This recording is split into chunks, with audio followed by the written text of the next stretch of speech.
तो ये दोनों लड़कियां तय करती है कि हम दोनों एक साथ रहेंगी और अपना काम करेंगे। अपने एक सस्ते से स्टूडियो में ये दोनों एक साथ रहती हैं, एक top of run down apartment की बिल्डिंग में। ये एक रूम लेकर सस्ते से रूम में रहती हैं, अपना स्टूडियो बना रखा है। अब क्या होता है दोस्तों, कहानी में ट्विस्ट आता है। सर्दियों का मौसम आया और इस टाउन में एक स्ट्रेंजर का आना हुआ, मिस्टर निमोनिया। निमोनिया बीमारी आ गई यहाँ पर। निमोनिया की बीमारी ने इस इलाके में दस्तक दी और पूरे एरिया में लोग बीमार होने लगे। इन दोनों लड़कियों में से ये जो जॉन्सी थी, इसको वो बीमारी हो गई, निमोनिया। और ये इतनी खतरनाक बीमारी होती है दोस्तों कि ये मरने की हालत तक बीमार हो गई। निमोनिया बहुत ही ख़राब बीमारी होती है। ठीक है, तो अब डॉक्टर को बुलवाया गया चेकअप के लिए। चेकअप हुआ, उसके बाद में डॉक्टर ने इसको तो नहीं, इसकी फ्रेंड सू को बोला कि तुम्हारी फ्रेंड जॉन्सी की हालत बहुत ही क्रिटिकल है। इस बीमारी ने उसको बहुत ही बुरी तरह से जकड़ रखा है और सीधे कहूँ तो 10% चांस है इसके बचने के। और अगर वो जीना चाहे तो कुछ सुधार हो सकता है, वरना तुम भी जानती हो कि डिप्रेशन निमोनिया से भी खतरनाक होता है। डिप्रेशन इंसान को वैसे ही मार देता है। अगर वो जीना ही नहीं चाहे तो बताओ कैसे मेरी दवाइयाँ असर करेगी, उसकी हेल्थ में कैसे सुधार होगा। डॉक्टर उससे एक सवाल पूछता है कि क्या इसको कोई डिप्रेशन है, मतलब कोई रीज़न है, तुम जानती हो कौन सी चीज़ इसको डिप्रेस कर रही है, कुछ पता है? तो सू बोलती है कि ये कोई बे ऑफ नेपल्स की पेंटिंग बनाना चाहती थी, ये इसका एम्बिशन था और इसका ये एम्बिशन पूरा नहीं हो सका, शायद वही वजह रही होगी। तो डॉक्टर पूछता है कि मैं पूछ रहा हूँ कोई आदमी से कोई इसका रिलेशन है, मतलब कोई बॉयफ्रेंड वगैरह इसकी लाइफ में है?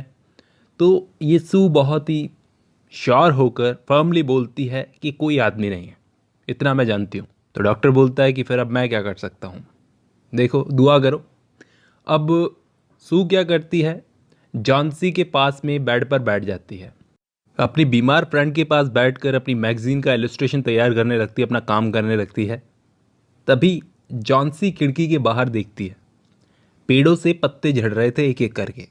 ये जॉन्सी उन गिरते हुए पत्तों को गिनती है, 1 2 ऐसे करके, कि कैसे पेड़ बिल्कुल खाली हो रहा है।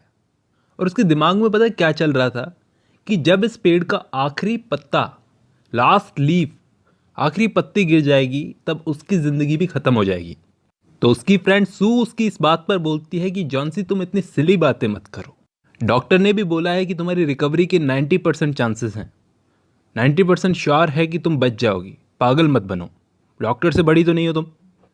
सू यहाँ पर झूठ बोल रही है, डॉक्टर ने तो बोला 10% चांस है, ताकि वो अपने दोस्त की उम्मीद बांध के रख सके। और जैसे ही मेरी मैगजीन का इलस्ट्रेशन बिक जाएगा, मैं तुम्हारे लिए, मेरे लिए, दोनों के लिए खाना लाऊंगी, वाइन लाऊंगी। वो हर तरह से कोशिश कर रही है कि वो अपनी फ्रेंड जॉन्सी को चीयर अप कर सके, लेकिन जॉन्सी का कोई खास रेस्पॉन्स नहीं है इसकी तरफ। जॉन्सी बोलती है कि मैं इन पत्तों की तरह अपनी पकड़ खो दूंगी इस पेड़ से, ज़िंदगी के पेड़ से, और लहराती हुई पुअर टायर्ड लीव्स की तरह ज़मीन पर गिर जाऊंगी। अब मेरे सामने भी कोई अगर ऐसी बातें करेगा तो हिम्मत टूट ही जाती है। ये सू क्या करती है, इनके नीचे वाले कमरे में एक बूढ़ा अल्कोहलिक आदमी रहता है। वो एक आर्टिस्ट है, लेकिन अनसक्सेसफुल आर्टिस्ट है, जिसका नाम है बेयरमैन।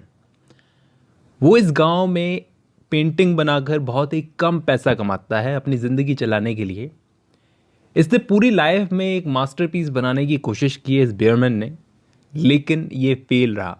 एक भी मास्टरपीस ये बना नहीं पाया अपनी लाइफ के अंदर। तो ये सू उसके पास जाती है कोई काम के लिए, उसको सब कुछ बताती है कि जॉन्सी पत्तों के गिरने से उम्मीद खो रही है और लास्ट लीफ जब गिर जाएगा तो वो भी मर जाएगी। ऐसी बेवकूफ़ी वाली बातें कर रही है। तो बोलता है क्या बेवकूफ़ी है ये। दोस्तों उसी रात ये जॉन्सी तो सो जाती है और सू अपना काम करने लगती है, मैगजीन के इलस्ट्रेशन का काम करने लगती है अपना।